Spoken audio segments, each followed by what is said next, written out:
U.S. Commerce Secretary Howard Lutnick has said that the Trump administration is considering taking stakes in major U.S. defense contractors like Lockheed Martin and Boeing for a greater federal government role in American businesses.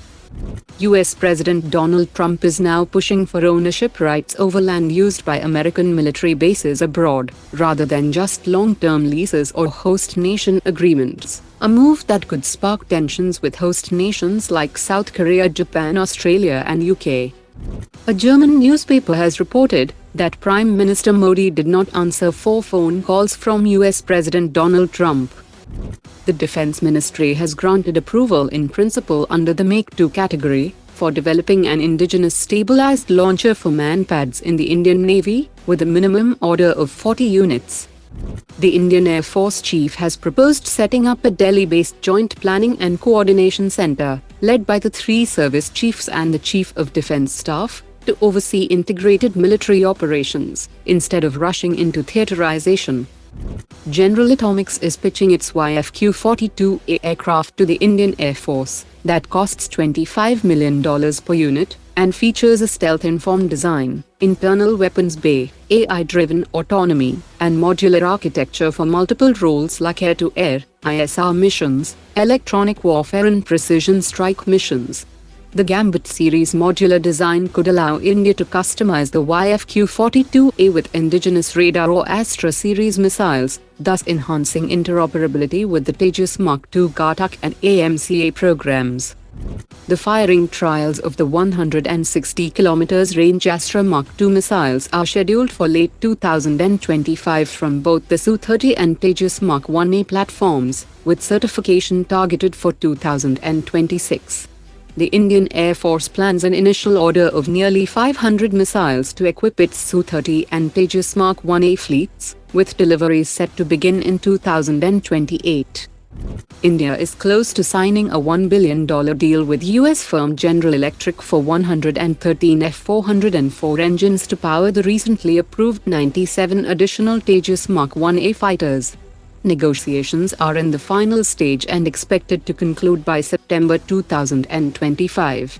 HAL is also negotiating a separate $1.5 billion contract for 200 F-414 engines with 80% transfer of technology, out of which 162 engines will go into the Tejas Mk2 production and 10 engines for 5 AMCA prototypes. Astra Microwave, in collaboration with DRDO, has developed India's first long-range multifunction radar that will replace imported Israeli MF-Star radar on warships. It can track 100 targets beyond 400 kilometers, guide SAMs, and counter advanced threats including drones, cruise missiles and Mach 7 anti-ship ballistic missiles.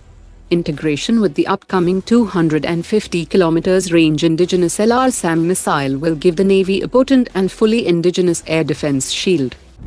The DRDO is advancing with the fabrication of the AD-2 Interceptor of the BMD Phase 2 program, that is slated for trials in 2026. The DRDO is also conceptualizing BMD Phase 3 with 2 new Mach 7 Plus interceptors to tackle ICBMs and hypersonic glide vehicles. The DRDO will test the 150 km range M1 interceptor in 2026, followed by the 250 km range M2 interceptor in 2027, and the 400 km range M3 interceptor in 2028, aiming to complete Project Kusha's development by end of 2028, and pave the way for induction from 2030 onwards. The 400 km range M3 interceptor will have higher speed service ceiling and greater maneuverability than the 400 km range 40 N6C missile of the S-400, with a focus on intercepting tactical ballistic missiles and highly agile and evasive targets. Today's top 3 comments.